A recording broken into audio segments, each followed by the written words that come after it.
Don't you want to try the coffee I made especially for you, sweetheart? My husband Mark asked, with an unusual smile that didn't quite reach his eyes. I was sitting at my sister-in-law Vanessa's elegant marble dining table in her Boston brownstone, where our family had gathered for our traditional Sunday brunch. The coffee cup placed in front of me had a strange, almost metallic smell that made my stomach instantly turn. My name is Allison Montgomery, and at 32, I never imagined I'd be questioning whether my own husband was trying to poison me.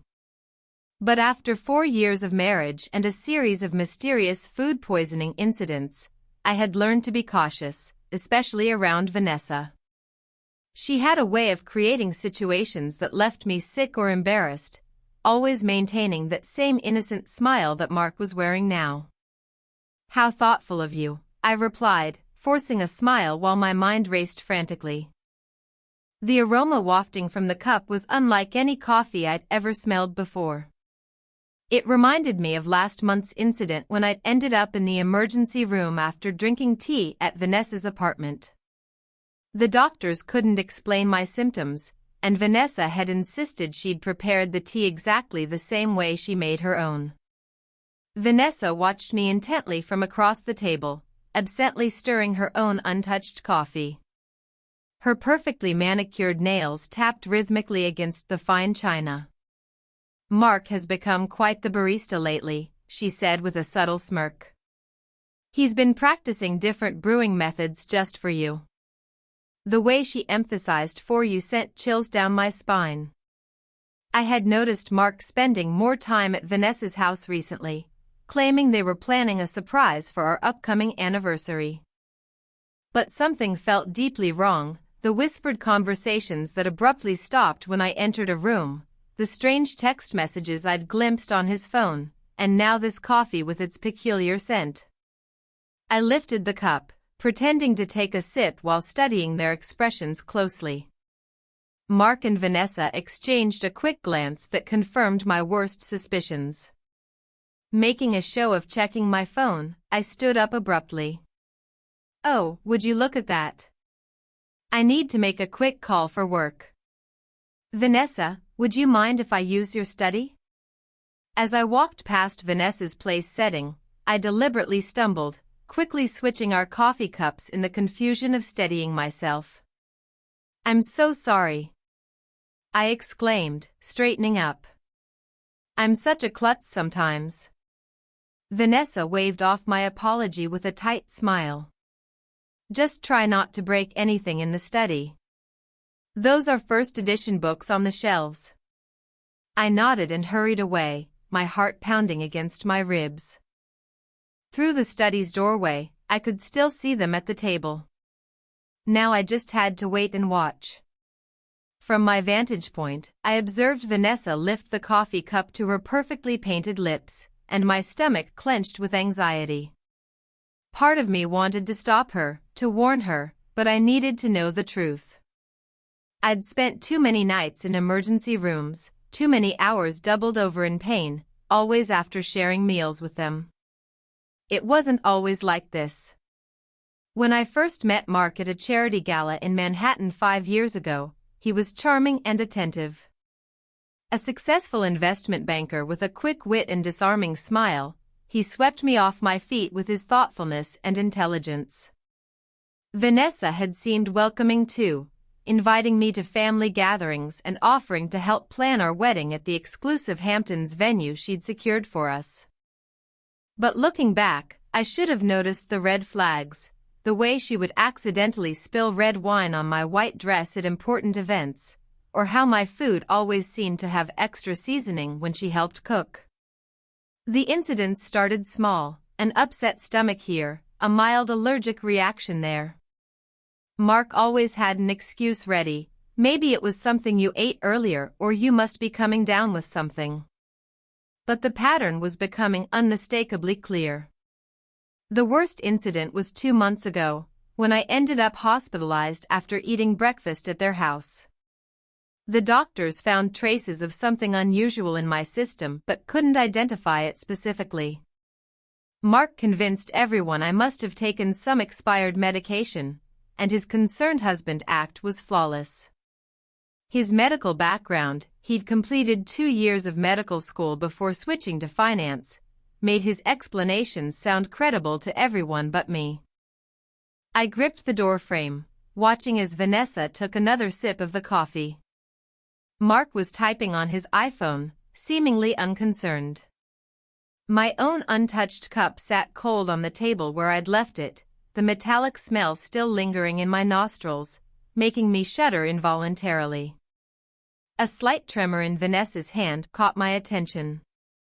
She set down the cup, her face suddenly pale beneath her perfectly applied foundation.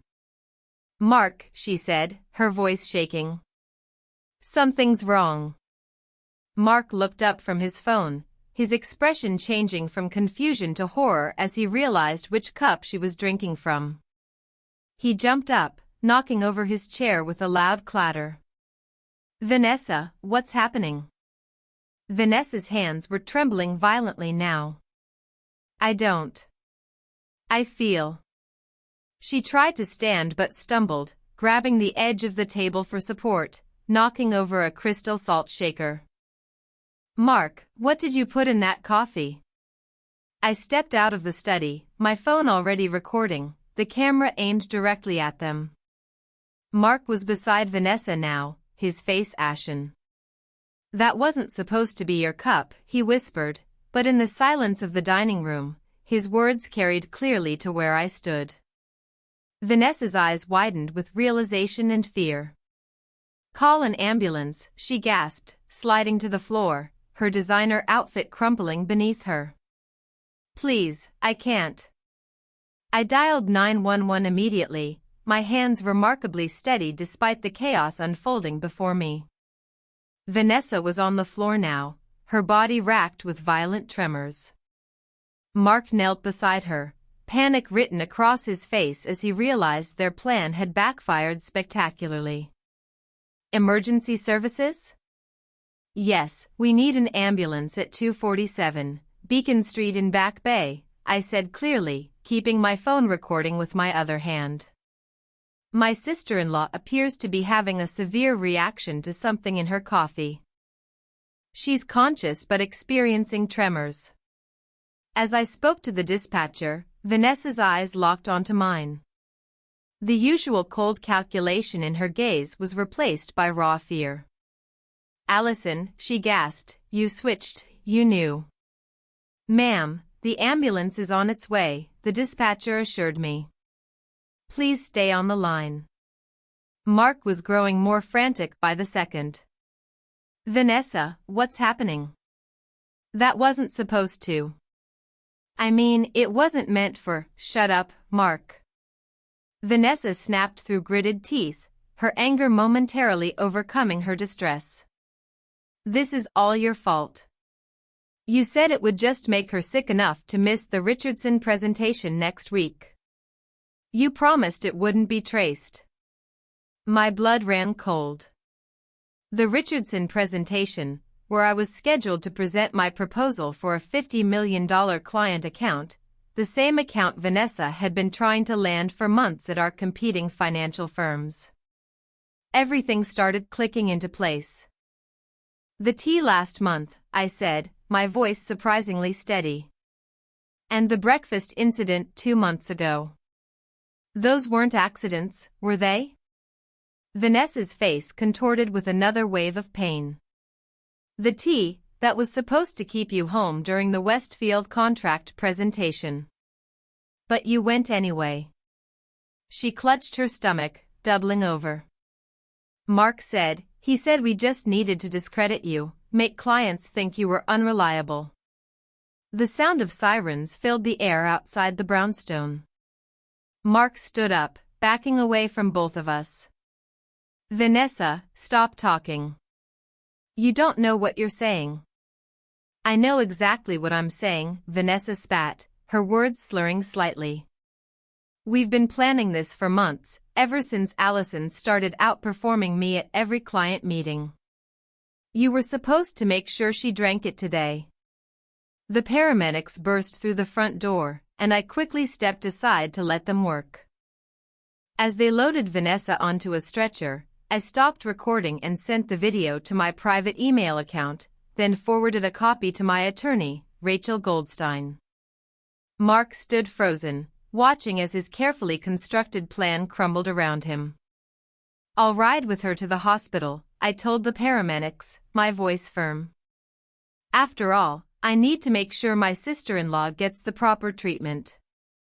I met Mark's terrified gaze. "And I'm sure the doctors will be very interested in knowing exactly what was in that coffee." The emergency room at Massachusetts General Hospital was a flurry of activity as doctors rushed to treat Vanessa.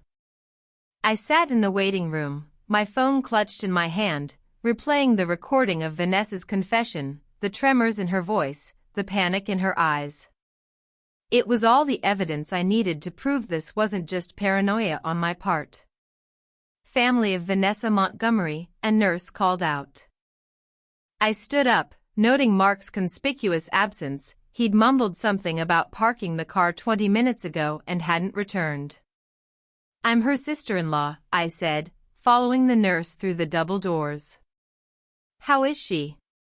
"She's stabilized, but we found concerning levels of toxins in her system." The nurse's expression was grave. "Dr. Harrington would like to speak with you about some unusual findings in her blood work." Dr. Harrington, a tall woman with graying hair and sharp eyes, was waiting by Vanessa's room. "Mrs. Montgomery, could you tell me exactly what happened before your sister-in-law became ill?" I took a deep breath, pulling out my phone. "I think you should listen to this first."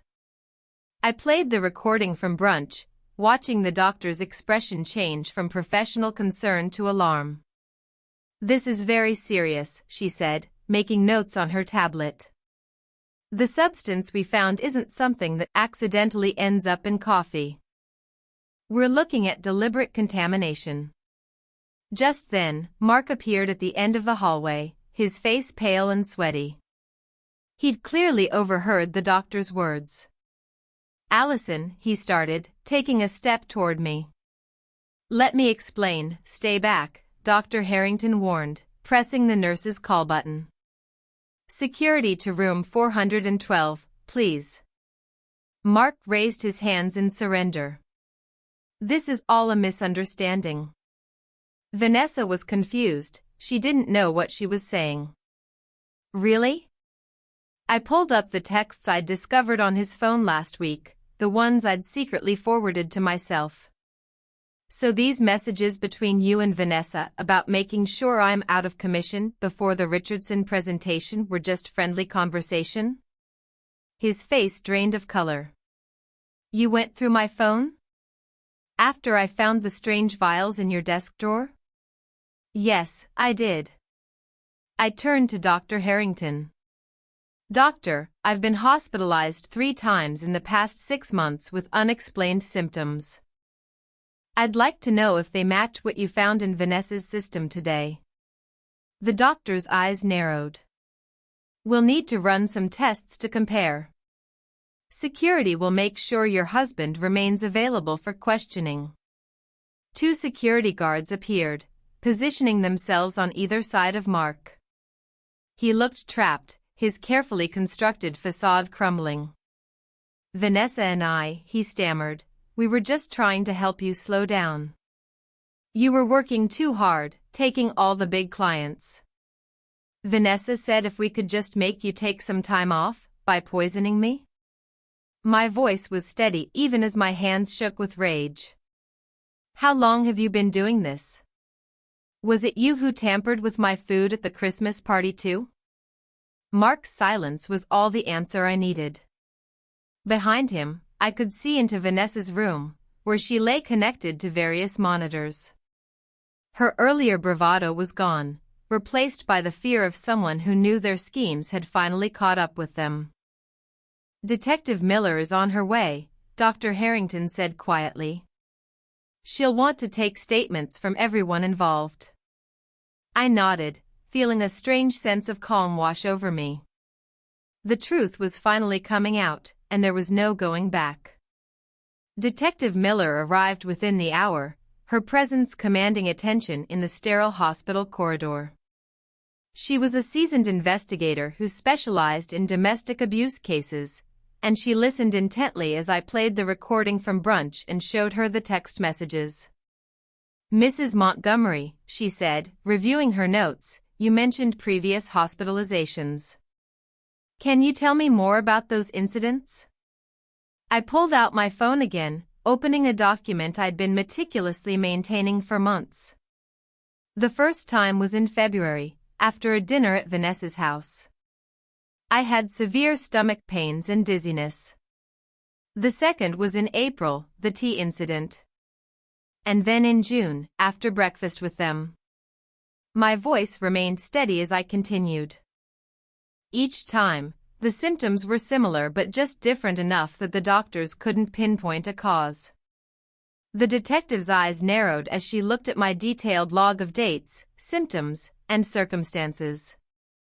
"And you've been keeping records ever since you noticed the pattern?" I hesitated before pulling out another phone from my purse. I also started carrying a backup phone with a different number. I used it to record conversations when I was around them. I have several where Vanessa and Mark discuss their plans, though they're careful not to be explicit. In one of the recordings, Vanessa's voice came through clearly. "The Richardson account is worth millions, Mark. We can't let her ruin everything we've worked for. Just stick to the plan." Mark's response was equally damning. "I've got something stronger this time. She won't make it to the presentation." Detective Miller's expression hardened as she listened. Through the window of Vanessa's room, I could see my sister-in-law was now awake, looking significantly less confident than she had at brunch. "The hospital is running toxicology screens," the detective informed me. "Dr. Harrington has already identified several substances that don't occur naturally. We'll need samples from your home as well." A commotion down the hall caught our attention. Mark was arguing with the security guards, his voice rising in desperation. "I need to speak with my wife," he shouted. "Allison, please. You don't understand. We were trying to protect you." Detective Miller stepped between us. "Mr. Montgomery, you're not helping your case. We've already found evidence of premeditated. Mark laughed, a hollow sound that echoed through the corridor. "We were just trying to slow her down. She was working herself to death, taking all the major accounts. Vanessa said if we could just make her take some time off, by poisoning her." Detective Miller's voice was sharp. "That's not protection, Mr. Montgomery. That's attempted murder." The color drained from Mark's face. "Murder? No, that's not. We never meant to." "Then what exactly did you mean to do?" I asked, my voice surprisingly calm. "When you put something in my coffee this morning, what was supposed to happen?" Mark's silence spoke volumes. Behind him, I could see Vanessa watching through her hospital room window, her face a mask of fear and calculation. I wondered if she was trying to figure out how to spin this, how to explain away months of systematic poisoning as some sort of misguided attempt at helping me. "We'll need both of their phones," Detective Miller told the security guards, "and I want officers posted at both doors. Nobody leaves until we get the toxicology results." Dr. Harrington entered Vanessa's room with a tablet in hand, her expression grim as she reviewed the test results. Detective Miller and I followed, while Mark remained outside with the guards. Vanessa tried to sit up straighter in her hospital bed, but the tremors hadn't completely subsided. "The toxicology report shows elevated levels of several substances," Dr. Harrington announced, her voice clinical. "Most concerning is the presence of a particular compound that's typically used in pharmaceutical testing. It's not something the general public should have access to." Vanessa's face paled. "That's impossible." Mark said it was just something to cause mild symptoms. Mild symptoms? Detective Miller interrupted, taking out her notebook. Like the ones your sister-in-law experienced over the past 6 months? The door opened and another detective entered, holding an evidence bag. We found these in Mr. Montgomery's office desk at Montgomery Financial, he reported, presenting several small bottles with clinical labels, along with detailed notes about dosages and reactions. I felt my knees weaken as I realized the full scope of their plan. You were documenting everything, like some kind of experiment? It wasn't like that, Vanessa protested, but her voice wavered. We just needed to track what worked. The first few attempts weren't effective enough, you kept showing up to meetings anyway. So you increased the dosages, Detective Miller concluded, examining the bottles. Did you know these substances could be lethal in higher concentrations? The room fell silent. Mark, still visible through the window, sank into a chair in the hallway, his head in his hands. The Richardson account, I said slowly, pieces clicking into place. It wasn't just about that presentation, was it? You needed me out of the way permanently because the client specifically requested me as their lead. Vanessa's face contorted with a mixture of anger and fear. You were ruining everything. I built that client portfolio for years, and then you show up and suddenly everyone wants to work with you instead. Mark said he could fix it by killing me? The words hung in the air, heavy with accusation. We weren't trying to, Vanessa started, but Dr. Harrington cut her off. The concentration in the coffee you drank today, the doctor stated, looking directly at Vanessa, was significantly higher than previous samples we've analyzed from Mrs. Montgomery's earlier hospital visits. If she had consumed it, the outcome would have been severe, possibly fatal. Detective Miller turned to the other officer. We'll need a full warrant for both their homes and offices. And contact the pharmaceutical company listed on these bottles, find out how they obtained these substances. Vanessa slumped back against her pillows, the fight draining from her face. It wasn't supposed to go this far, she whispered.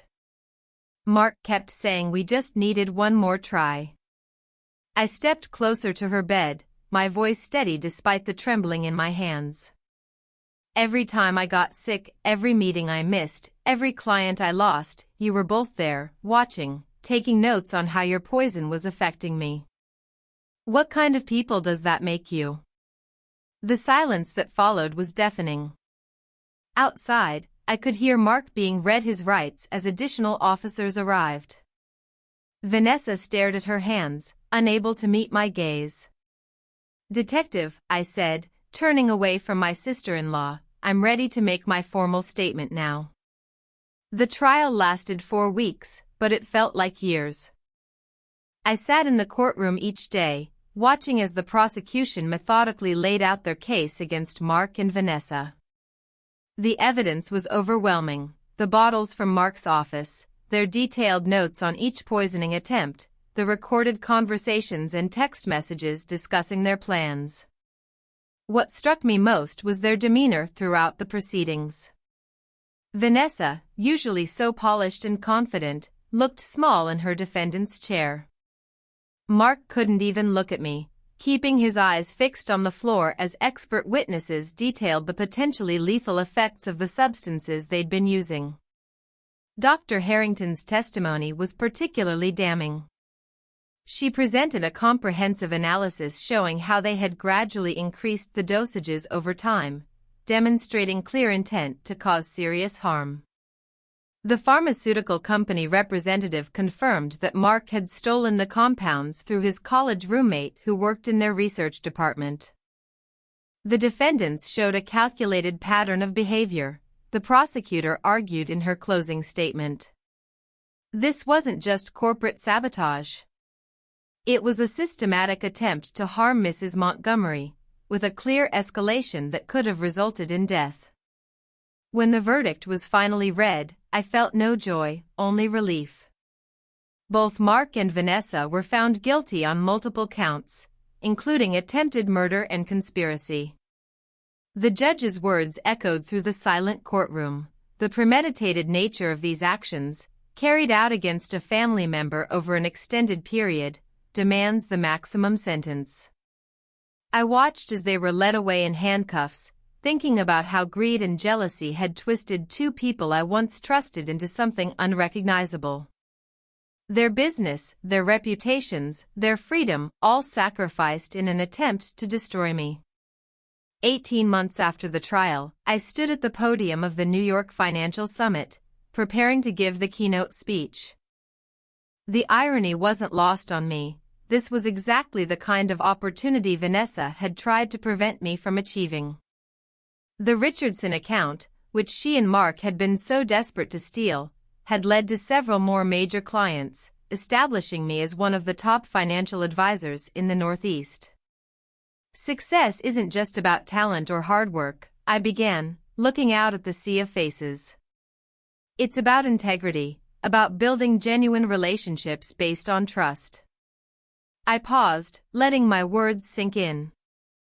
Sometimes the biggest threats to our success come from those closest to us, but surviving those challenges makes us stronger. After my speech, several young professionals approached me seeking advice. One woman, her eyes bright with determination, asked how I'd maintained my composure throughout the ordeal. I focused on what I could control, I told her. I gathered evidence, trusted my instincts, and refused to let fear stop me from pursuing my goals. Later that evening, I received an email from the Richardson Group confirming they were renewing their contract for another 5 years. I smiled, thinking about how differently things might have turned out if I hadn't trusted my instincts that day at brunch. The Boston Globe had run a small article that morning about Mark and Vanessa beginning their prison sentences. I didn't read it. Instead, I focused on the proposal for my newest client project, knowing that the best revenge wasn't about getting even, it was about moving forward and succeeding despite those who tried to hold you back. As I closed my laptop and gazed out at the Manhattan skyline from my office window, I thought about how close I had come to losing everything. The coffee cup with its strange metallic smell had been the final warning I needed, the moment when all my suspicions crystallized into certainty. Sometimes survival depends on recognizing the danger before it's too late. Sometimes it depends on having the courage to switch coffee cups when no one is looking.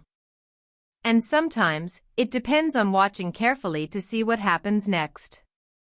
My phone buzzed with a text from my new boyfriend, Daniel, a detective I had met during the investigation. "Dinner at 8, he wrote. "I made reservations at that Italian place you love." I smiled as I typed my reply, "Perfect. I'll meet you there." "And Daniel? Let's just stick with water tonight.